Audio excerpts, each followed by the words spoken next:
Guys, welcome to another video, and today we are going to be going over secret number 7 of the .com secrets book, follow-up funnels.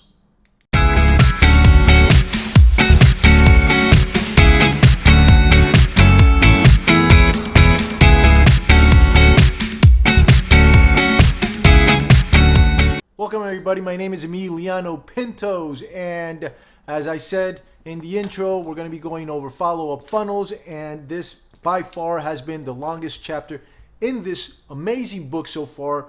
We're almost halfway done with the book. After this one, we go on to section 2 of the book. So by follow-up funnels, an amazing chapter. It actually made me revisit a part of my campaigns, and I'm just going to go over that here in a quick second, okay? So follow-up funnels is basically, he breaks down in this page, in the second page of the chapter, how we should have a funnel for each of the steps in our value ladder, right?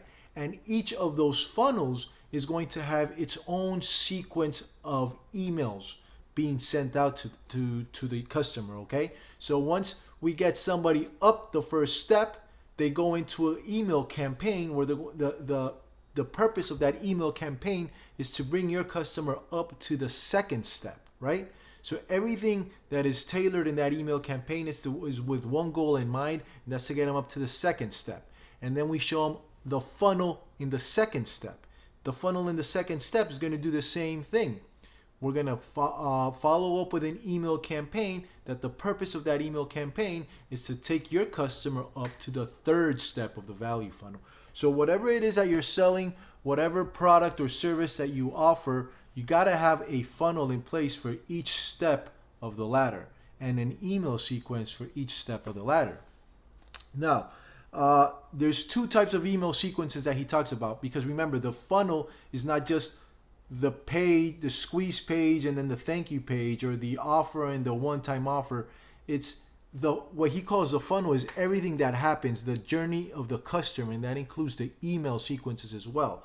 Okay, so there's two type of email sequences that he goes over here, and guys, this opened my eyes, and right now I am revisiting my email campaigns and restructuring everything I'm doing with my email campaigns, just because I went back and read this chapter. As I told you, I had read this book a couple of years ago, and it just, I'm like, I totally missed this. I'm doing it all over again. I was doing it wrong, and I'm doing it again. So there's two type of email campaigns. So the one is the soap opera campaign, and then two is the Seinfeld email campaign. So the soap opera campaign, he calls it a soap opera because this is where we are going to build a relationship with our leads. This is where we are going to give them our attractive character in the form of stories. And the reason he calls it a soap opera campaign is because every email is to build a relationship with your new lead, and so they can get you to know you better. So you're telling them a story about yourself, and everything is related to how whatever it is that you're selling, or whatever it is that you're offering as a service.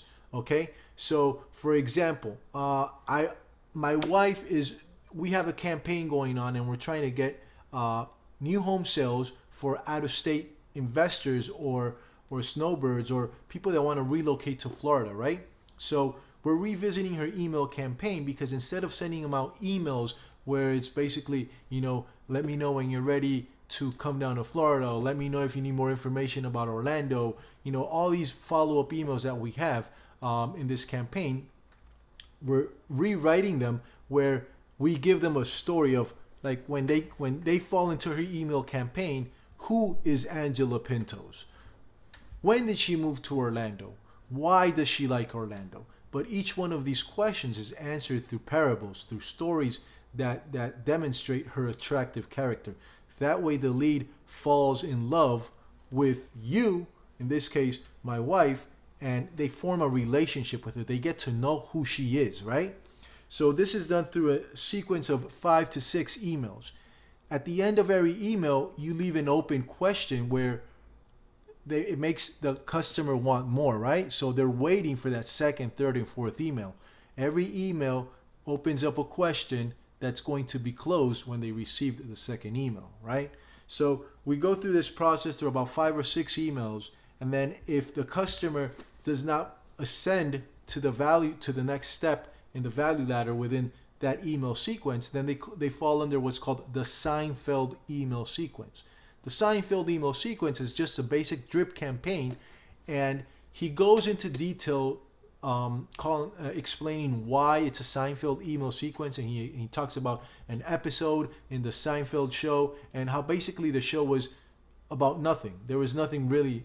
I mean, it was like a lot of talking and laughing, but there was no real substance or like no meaning behind the show, right? So it was a lot of episodes and it was about nothing. So he talks about why he calls his second email sequence the Seinfeld sequence, and it's basically because customers don't want to be sold to.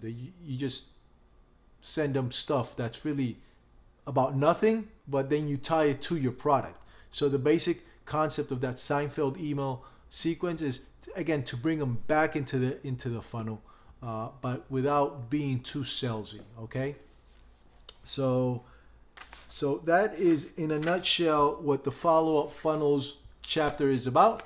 I know I went through it really quick, but I want to keep these videos short, so you guys,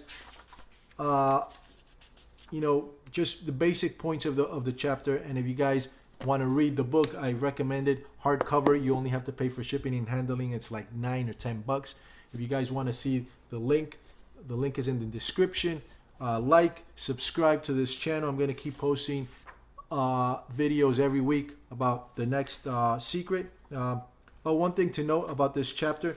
So here he gives you like a kind of a what to write on day 1, what to write on day 2, what to write on day 3, 4, 5, and then he also makes it very easy for you, because he's like telling you what questions you should be answering in each of these emails.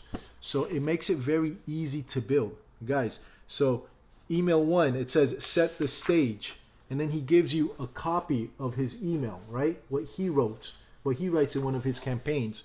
Then email 2, he says open with high drama, and then guess what?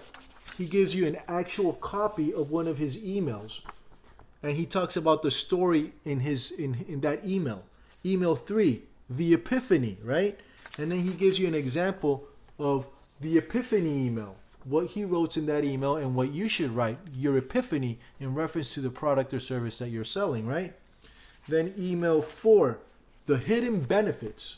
And then again, he gives you another email sequence of the hidden benefits email, so it makes it easier for you to build it. And then finally, the last call. The last call is a short email. It's basically doing the takeaway, bringing urgency to the table, and after the last call email is basically the Seinfeld sequence, drip campaign or broadcasts. Okay, so guys, get the book. It's an amazing book. I'm going back to revisit my email campaigns. I'm in the process of doing that right now. The link is in the description. Get this book. It's only $10. It's going to change your life and your business. Do it. Do it now. Subscribe, like, share, comment. Peace.